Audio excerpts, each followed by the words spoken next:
Curva a sua fronte, feche seus olhos, vamos orar mais uma vez, agradecendo ao Senhor e pedindo que Ele fale conosco nessa tarde. Pai, muito obrigado, Senhor, por essa oportunidade que o Senhor nos concede. Estamos aqui reunidos nesta casa, esta casa de oração, este lugar onde tem vindo palavras direcionadas do trono de Deus para os nossos corações, nos dando direção, orientação sobre como devemos, Senhor, nos conduzir, Senhor, em meio a este mundo de trevas. Espírito Santo, fale a cada coração nesta tarde, que o teu poder se manifeste nas vidas, que aqueles que vieram e entraram, Senhor, nesta tarde, nesse lugar, Senhor, angustiado, triste, abatido, de alguma forma necessitando de algo, que o Senhor venha ao encontro dessas necessidades, manifestando a tua bondade, o teu amor, a tua graça, e a tua palavra possa trazer cura aos corações.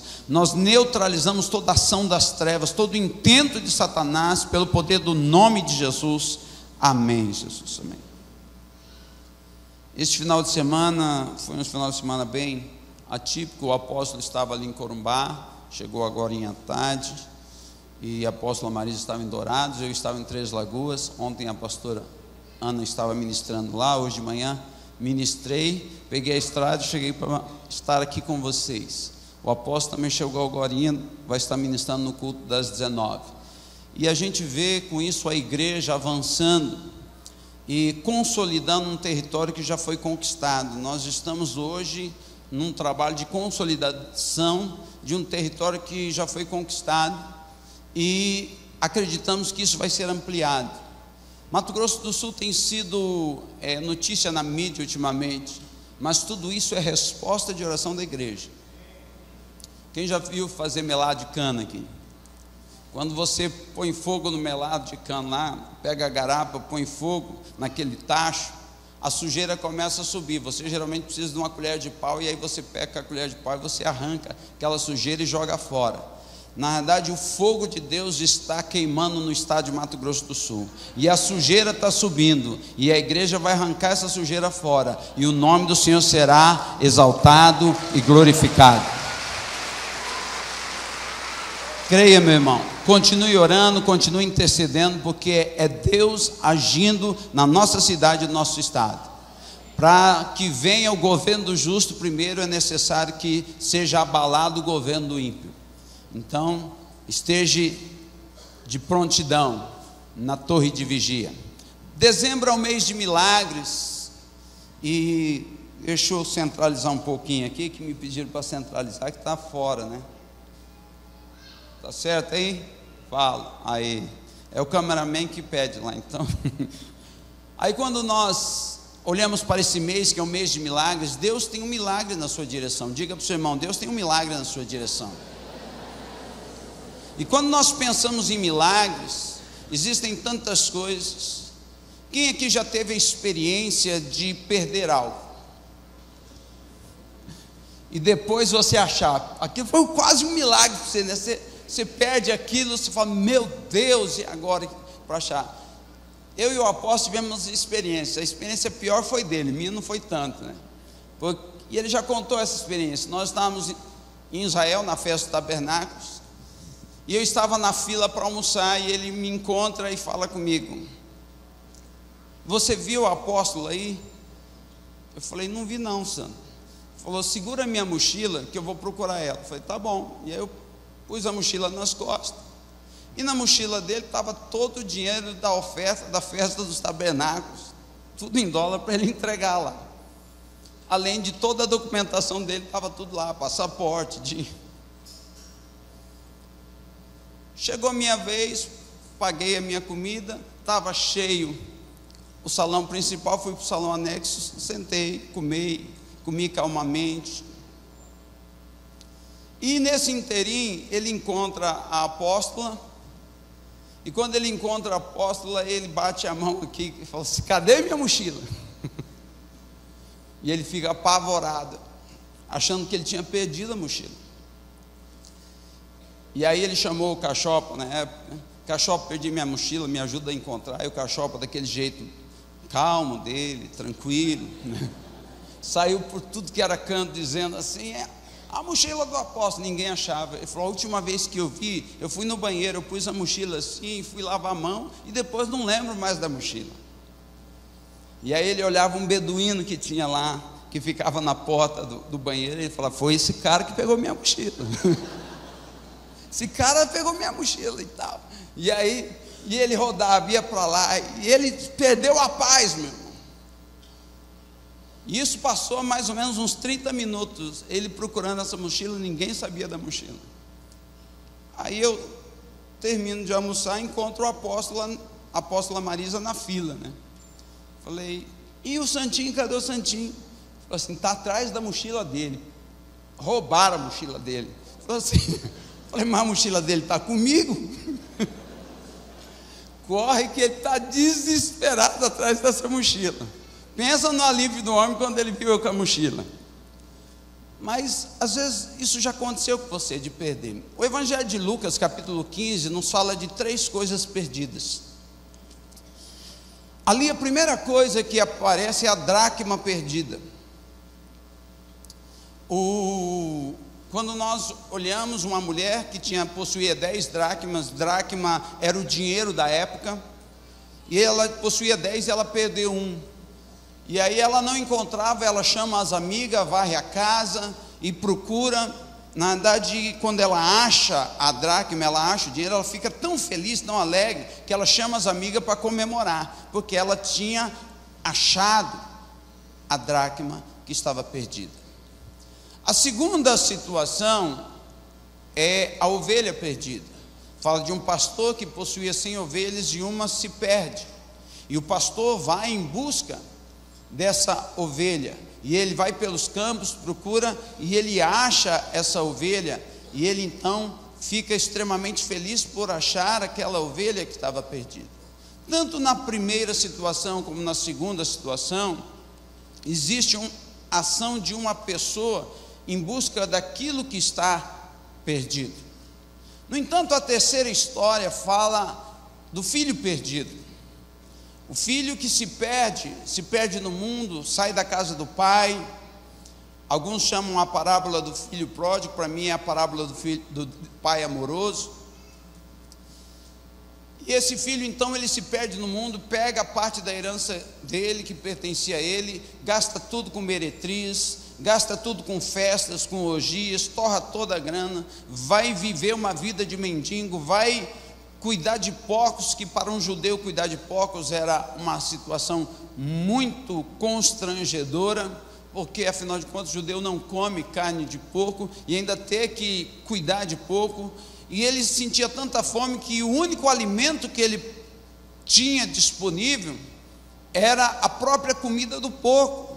Tamanha era a desgraça que ele se achegou. No entanto, nessa parábola, o diferencial dela em relação às outras duas é que o pai não vai em busca do filho. O pai se mantém no seu lugar, e o pai, a única atitude dele é a certeza que há no coração de que um dia o filho vai voltar. Ele tem a convicção e a certeza de que um dia aquele filho, ele vai reconhecer que o melhor lugar para ele estar é na casa do pai. Então aquele filho, depois de estar numa condição muito deplorável, ele cai em si. Vamos lá em Lucas 15 e vamos ler alguns versículos.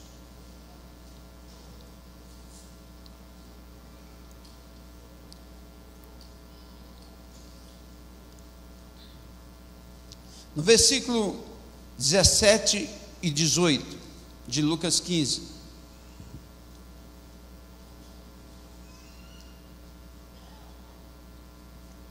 diz assim: foi quando caindo em si falou consigo mesmo: quantos empregados de meu pai têm comida com fartura, e eu aqui morrendo de fome? Levantar-me-ei, tomarei o caminho de volta para meu pai, e ao chegar lhe confessarei: pai, pequei contra o céu e contra ti, não sou mais digno de ser chamado teu filho, trata-me como um dos teus trabalhadores.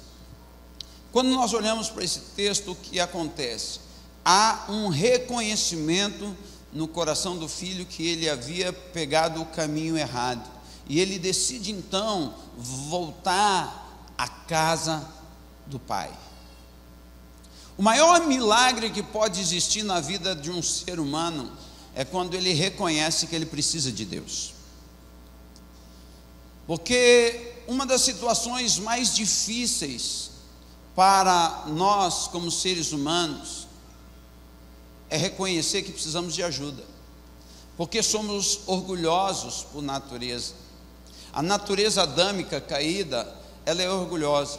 Para o homem isso é 2 vezes, 3, 5, 10 vezes pior do que para a mulher. A mulher ela ainda tem mais facilidade nisso do que o homem. Para o homem isso é muito mais difícil ainda, porque o homem é o orgulho em pessoa, na sua grande maioria. Não o orgulho do nariz empinado, mas o orgulho da independência de Deus, de viver independente de Deus. Então o maior milagre que pode existir na vida de um homem é quando ele reconhece de fato que ele precisa de Deus. Quantos precisam de Deus?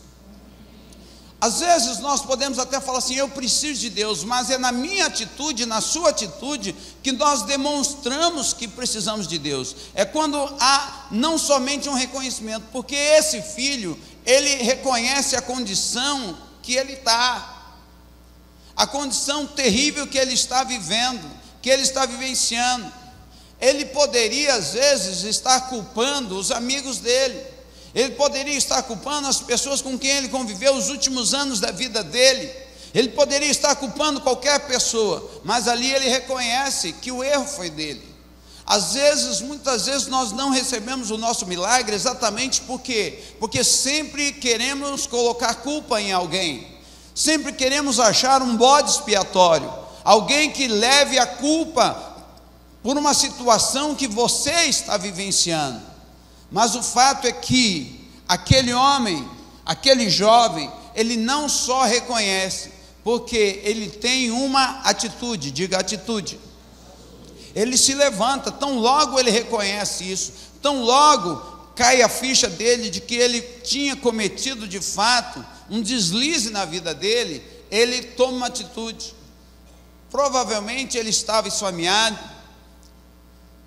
comendo só restolho, e aí ele vai, e não sabemos qual era a distância que ele se encontrava da casa do seu pai, mas o fato é que ele começa a ir em direção à casa do pai, e esse é um dos grandes milagres, porque as 2 outras parábolas anteriores a esta, há uma ação, e na verdade Jesus aqui, ele está nos ensinando o grande amor de Deus, esse amor de Deus, onde ele espera que o homem possa realmente reconhecer a soberania de Deus, a soberania divina.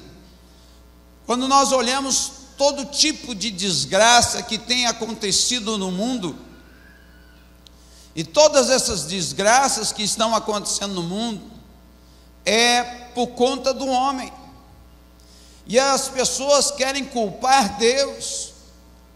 Muitas pessoas ficam com raiva de Deus, muitas pessoas vociferam contra Deus, achando que Deus é o culpado de tudo que às vezes está acontecendo, mas o que está acontecendo é resultado da mão do homem. O que está acontecendo de desgraça muitas vezes numa família, numa sociedade, é resultado das atitudes desse homem. E o fato é que esse jovem reconhece, ele vai em direção ao pai, e quando ele está próximo da casa do pai, de longe o pai o avista, o vê, e o pai então sai correndo, o abraça, beija, e dá roupas novas para ele, dá sandálias novas, coloca o anel, simbolizando que ele era filho novamente, que ele, mesmo ele estando longe da casa do pai, ele nunca perdeu essa condição de filho no coração do pai. O pai acreditava que um dia ele voltaria para ocupar o lugar que lhe era de direito. Assim aconteceu com a humanidade. Quando Adão pecou, o homem ele perdeu o direito de se tornar filho de Deus, mas Deus enviou Jesus Cristo.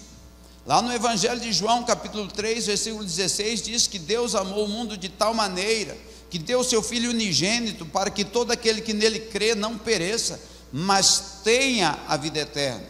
E no 17 diz, porque Deus enviou o seu Filho ao mundo, não para que condenasse o mundo, mas para que o mundo fosse salvo por ele. Então Deus envia Jesus, o Filho de Deus, para que Jesus se tornasse a ponte entre esse filho perdido e Deus. E todo homem, toda mulher que reconhece Jesus como Senhor e Salvador, ele tem a oportunidade de voltar para a casa do Pai e desfrutar de tudo que o Pai tem.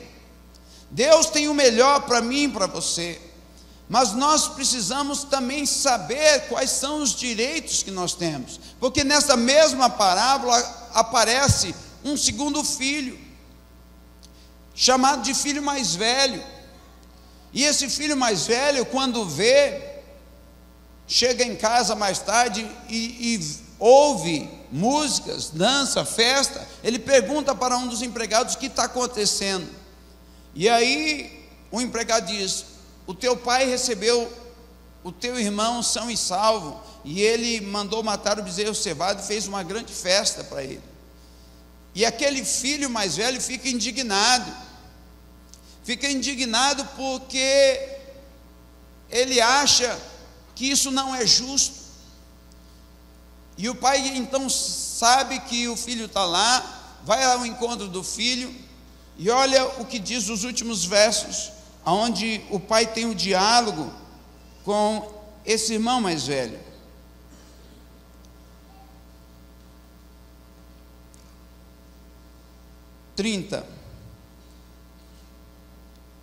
Vamos ler a partir do 28, que fecha bem o entendimento. Mas o filho mais velho encheu-se de ira e negou-se a entrar. Então o pai saiu e insistiu com ele. Porém ele replicou ao pai: há tantos anos tenho trabalhado como um escravo para ti, sem nunca ter desobedecido a uma só ordem tua. Contudo, tu nunca me ofereceste nem ao menos um cabrito, para que pudesse festejar com meus amigos. No entanto, chegando em casa, esse teu filho que pôs fora os teus bens com prostitutas, tu ordenaste matar um novilho gordo para ele. Então lhe arrazoou o pai: meu filho, tu sempre estás comigo, tudo o que possuo é igualmente teu. Porém nós tínhamos que celebrar muito a volta deste teu irmão e regozijarmos-nos, porque ele estava morto e reviveu, estava sem esperança e foi salvo. Então, quando nós olhamos para a visão desse pai, quando ele diz: tudo que é meu é teu, isso é tão interessante, porque nós fazemos parte, a grande maioria aqui, alguns estão visitando, alguns, quem sabe, estão como esse filho perdido, precisando realmente voltar à casa do Pai, ter um encontro com Deus, mas a grande maioria já caminha com Deus. A grande maioria já faz parte da família de Deus, mas essa grande maioria às vezes não desfruta das benesses de Deus, porque não conhece o direito que tem. Pergunta para o seu irmão: você conhece o direito que você tem? Então o fato é que nós necessitamos conhecer. A Bíblia diz lá em Oséias 6,3: conheçamos e prossigamos em conhecer ao Senhor. Quer dizer, todos os dias nós precisamos conhecer a Deus, prosseguir em conhecê-lo, conhecer a sua palavra e saber aquilo que é nosso direito, é nossa herança. Lá no livro de Isaías, capítulo 53, fala que verdadeiramente Ele tomou sobre si as nossas dores. E ali, quando nós lemos aquele texto, o capítulo todo, o entendimento é claro que Jesus tomou a enfermidade, a doença, as dores lá na cruz do Calvário. Ele já levou. Isso quer dizer que nós podemos viver acima das circunstâncias, nós podemos vencer a doença. Jesus, quando ele esteve aqui na terra, ele manifestou alguns milagres, e nós podemos ver duas situações que está registrado lá no Evangelho de Marcos, capítulo 5. A história de um homem chamado Jairo. Jairo, ele era chefe de uma sinagoga, um homem muito respeitado na sua cidade, na cidade onde ele morava. Afinal de contas, ele era o chefe da sinagoga, e a sinagoga era o lugar mais importante numa cidade daquela época. Era um lugar onde as pessoas atribuíam grande importância, porque era o lugar do culto a Deus, era o lugar das reuniões públicas, e ele era o chefe daquela sinagoga. Ele tem uma filha, e quando ele tem essa filha, quem é pai sabe da alegria de você possuir um filho, uma filha. Ele se alegra pelo nascimento da sua filha, vê sua filhinha crescer, e quando esta filhinha está com 12 anos, essa filhinha é acometida por uma enfermidade, e aquele pai então entra em desespero, porque provavelmente ele já tinha tentado todos os meios possíveis para que a sua filha pudesse ser curada, mas a medicina da época não pôde fazer nada para com aquela criança, de apenas 12 anos, uma pré-adolescente, estava ali. E abra sua Bíblia lá em Marcos 5, versículo 1, onde narra essa história.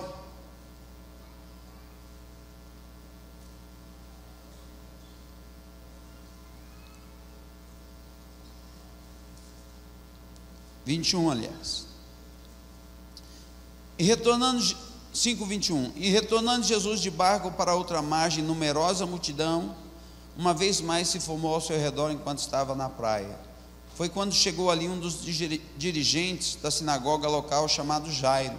Ao ver Jesus, prostrou-se aos seus pés e lhe pediu aos prantos e com insistência: minha filha pequena está à beira da morte, vem, põe tuas mãos sobre elas para que seja curada e viva. Aquele homem, ele tinha a convicção e a certeza de que se Jesus impusesse as mãos sobre a sua filha seria curada.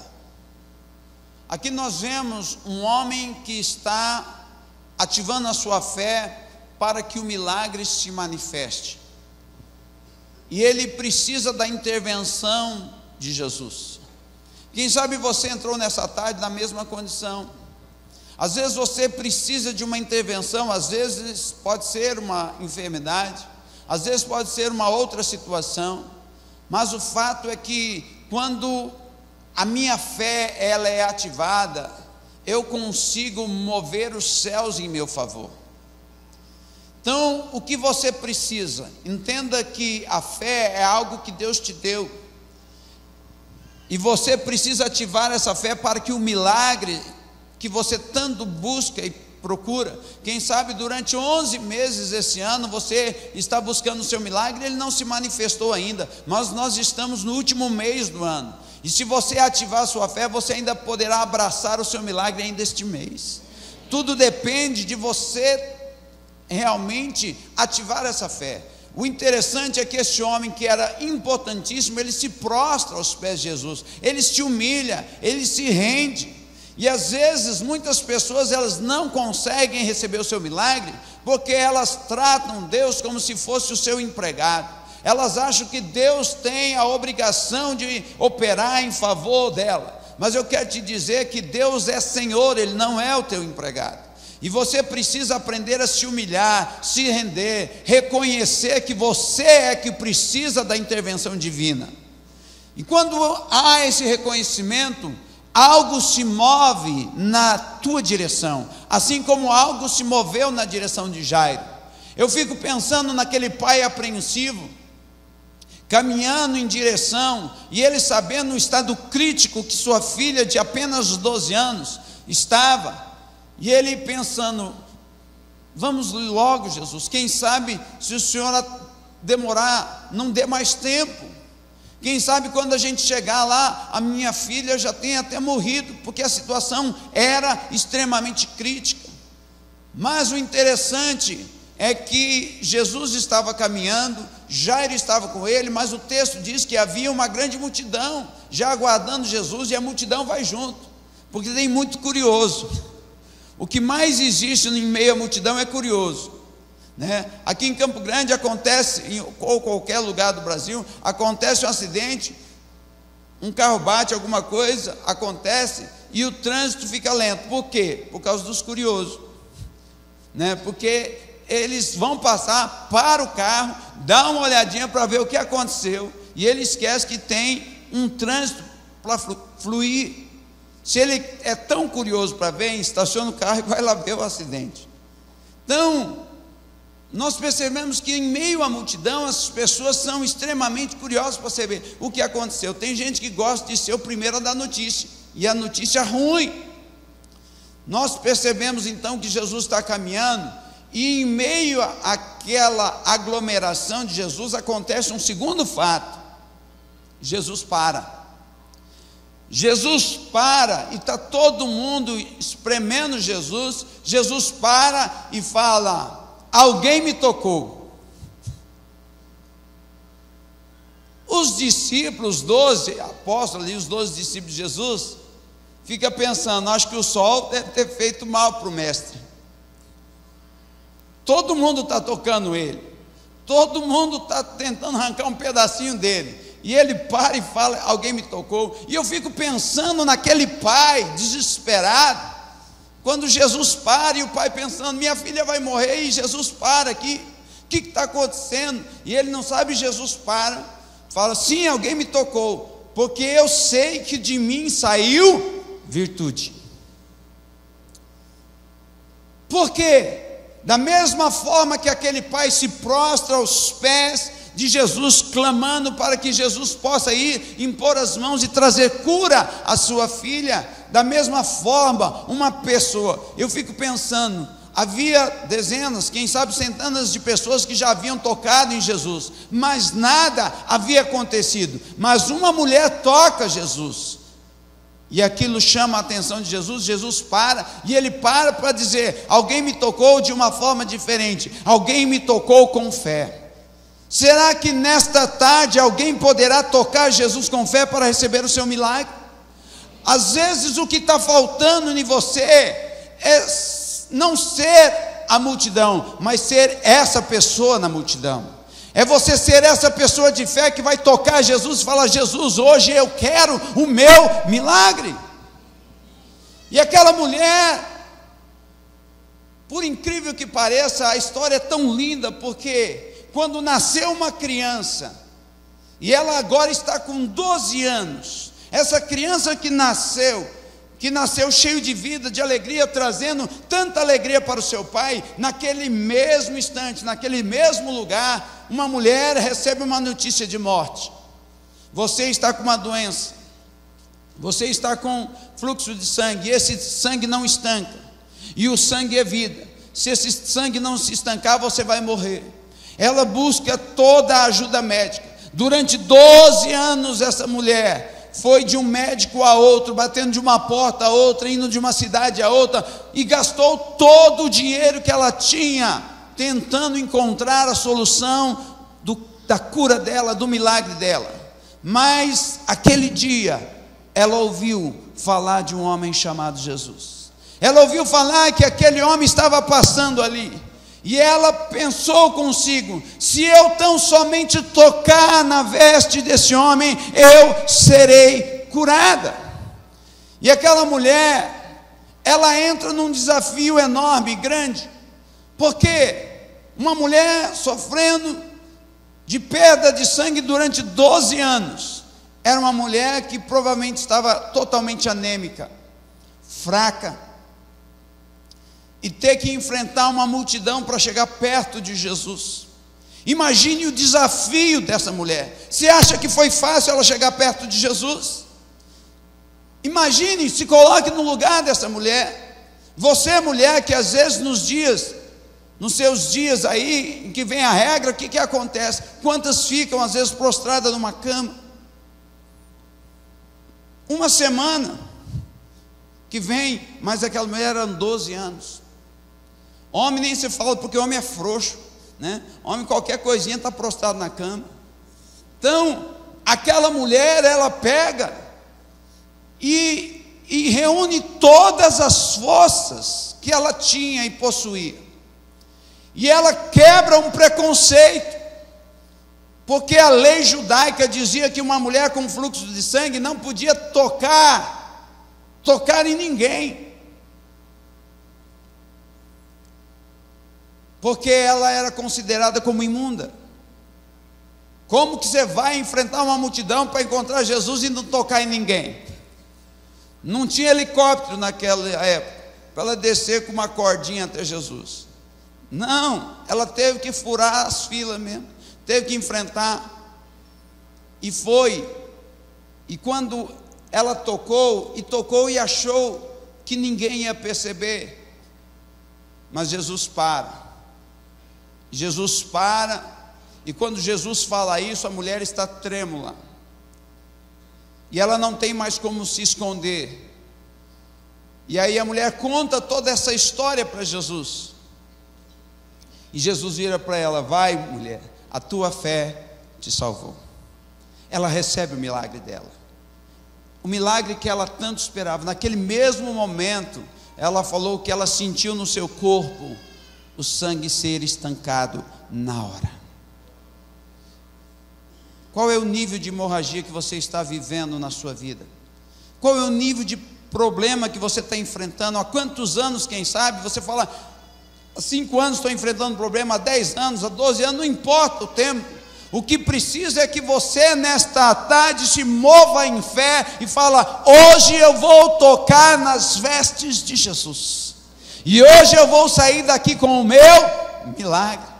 Mas enquanto isso está acontecendo, chega uma outra notícia para agravar a situação, e alguém diz assim: não incomodes mais o mestre, a tua filha morreu, Jairo.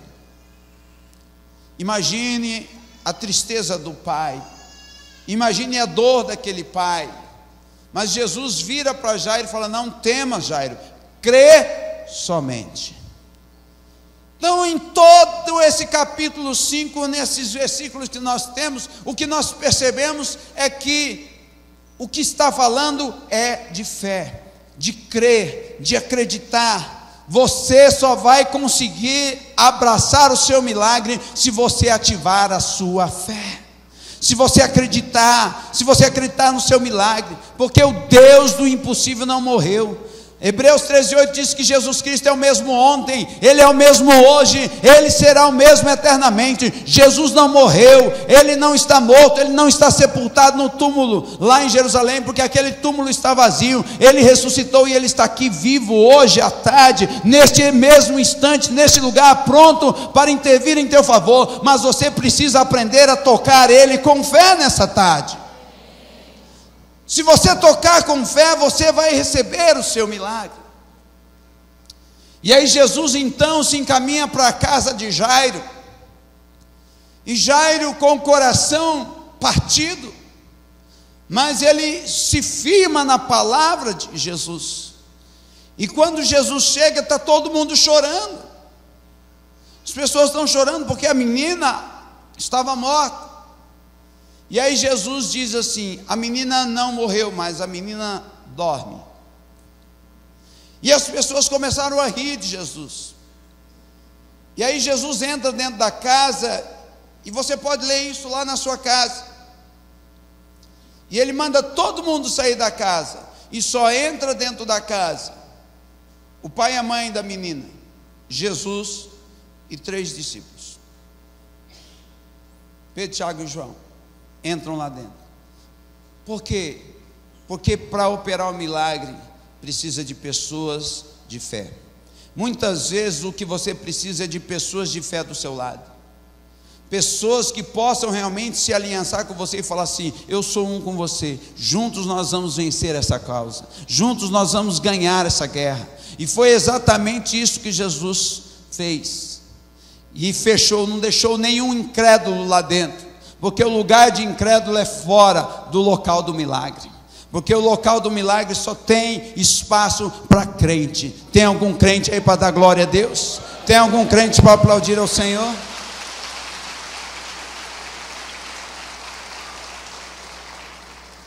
Eu quero te dizer que esse local é um local de milagre. E se você crer, você vai poder abraçar o seu milagre hoje. Jesus virou para aquela menina, sabe o que ele falou? Talita cumi. E o significado dessa palavra, menina, te digo, levanta-te. E a menina se colocou em pé. E o pai abraçou o milagre. Nessa noite, Deus está falando para você, Talita cumi. Deus está falando para esse milagre que tanto você espera, que quem sabe está morto, está sepultado, está enterrado. Jesus está falando para ele, Talita cumi, levanta, levanta, e você vai poder abraçar o seu milagre. Se coloque em pé, por favor.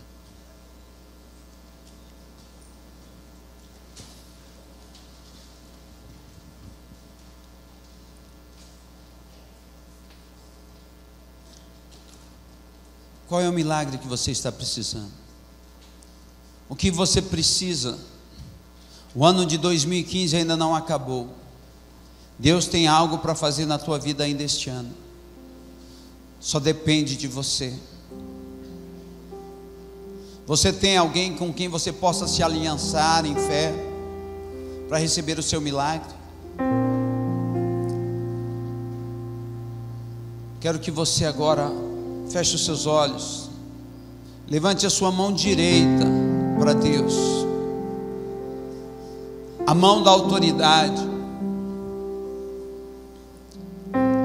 A Bíblia diz que tudo é possível ao que crê. Jesus não fez orações extensas. Todas as vezes que milagres aconteceram, Jesus simplesmente ordenou, deu uma ordem. Se aquilo que você busca está alinhado com a vontade e o propósito de Deus, a Bíblia diz: se pedirmos alguma coisa segundo a sua vontade, Ele nos ouve. Então, se você sabe que aquilo que você está buscando é da vontade de Deus, Ele te ouve. Então ordene ao mundo espiritual agora.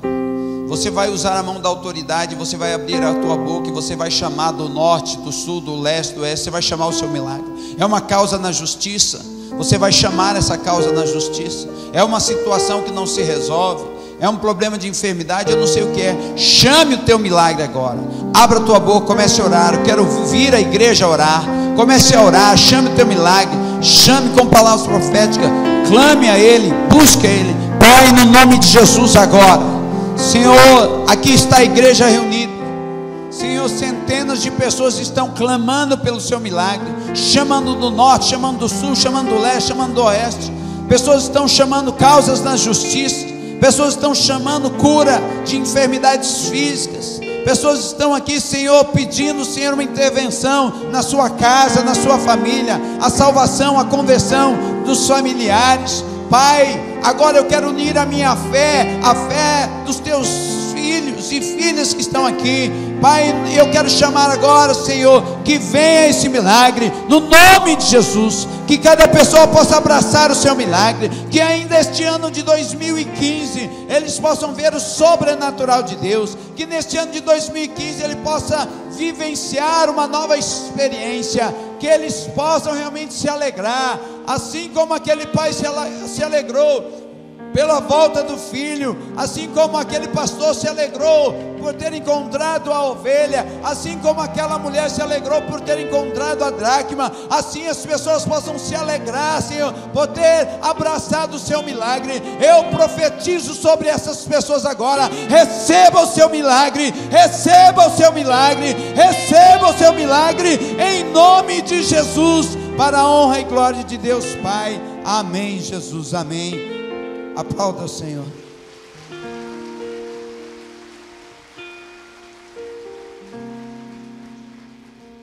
Se assente, por favor.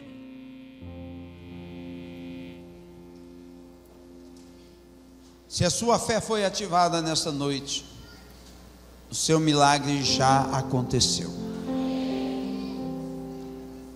E o que você precisa fazer é aprender a dar glória a Deus. Comece a glorificar a Deus pelo teu milagre. Comece a agradecer a Deus, obrigado, porque o meu milagre já chegou. É ter um coração grato. Não existe algo que mova mais o coração de Deus do que um coração agradecido. Então tenha um coração agradecido pelo milagre. Pare de reclamar, pare de murmurar e comece a agradecer. Obrigado pelo meu milagre. Aleluia. Nós vamos agora devolver ao Senhor os nossos dízimos, entregar as ofertas. Sobre eles vão poder passar com os envelopes. Você vai poder pegar o envelope para trazer o seu dízimo e a sua oferta aqui diante do altar. Pegue a sua oferta aí, pegue o seu dízimo.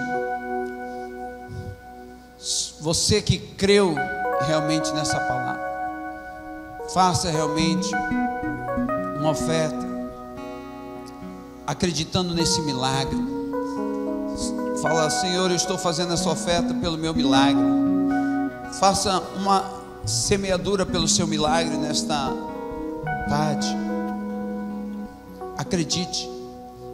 Fala: Senhor, essa é uma oferta de gratidão, porque eu já creio que o Senhor já me deu o meu milagre já se manifestou.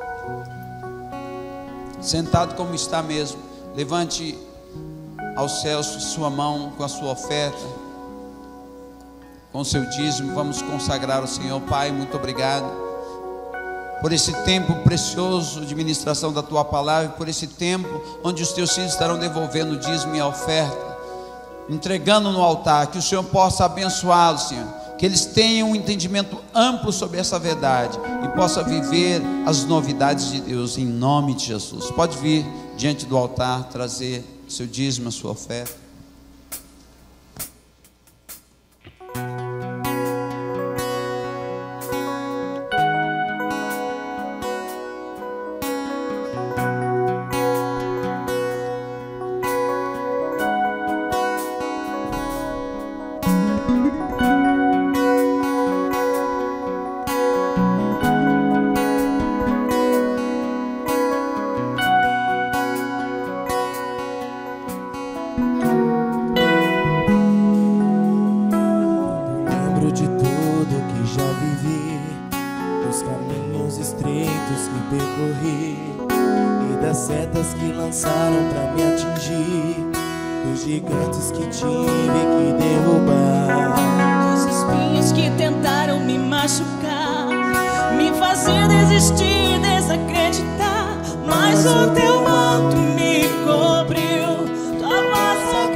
pode tomar o lugar aqui. Nós vamos ter os pastores, as pastoras, assumir o seu lugar aqui. Nós vamos ter esse momento da ceia do Senhor. Abra sua Bíblia no livro de 1 Coríntios, capítulo 11, versículo 23. E nós estamos diante de aqui um memorial simbolizado pelo pão e o suco de uva,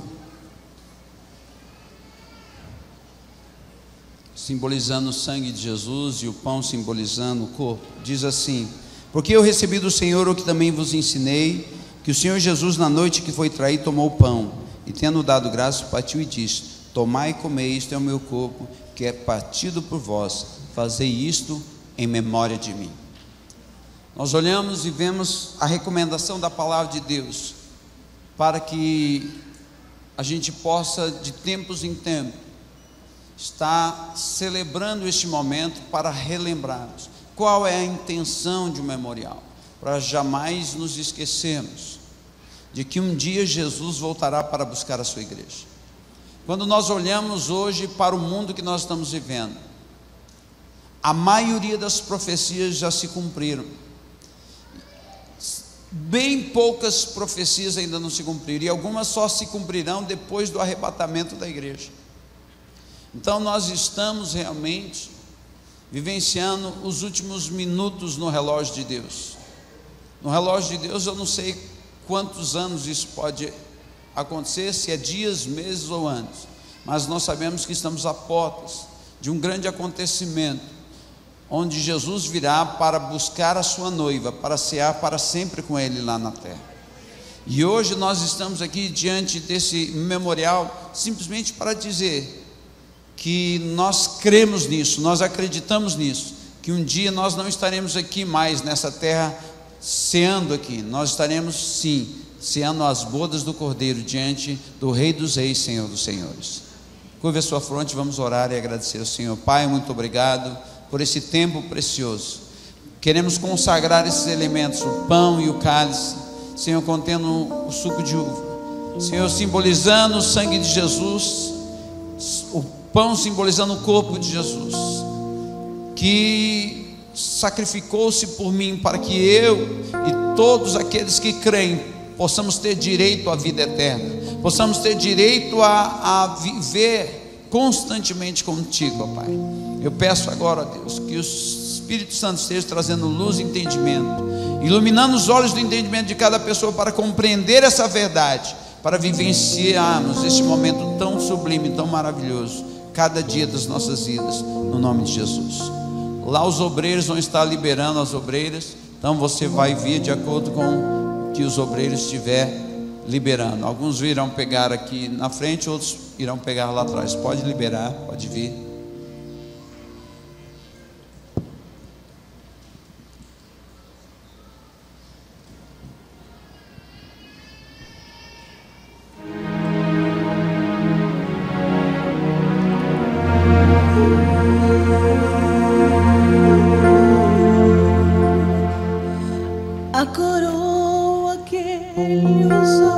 Vocês só virão quando os obreiros liberarem, ok?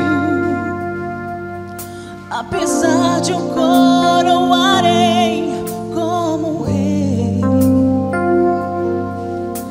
não era de rubis ou diamantes, mas era feita só de espinhos vivos.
agradecer a Deus.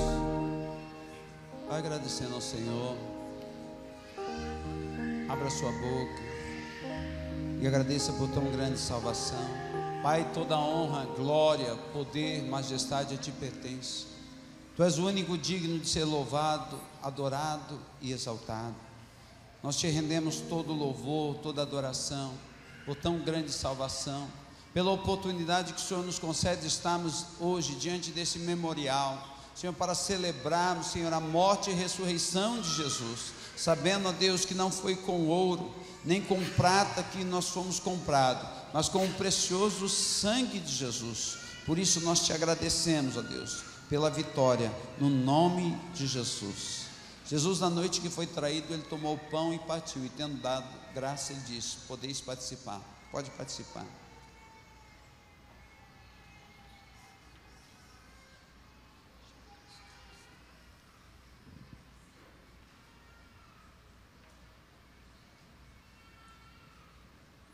Da mesma forma, depois Ele tomou o cálice, dizendo: este cálice é a nova aliança no meu sangue. Fazei isso todas as vezes que bebedes em memória de mim. Podeis participar.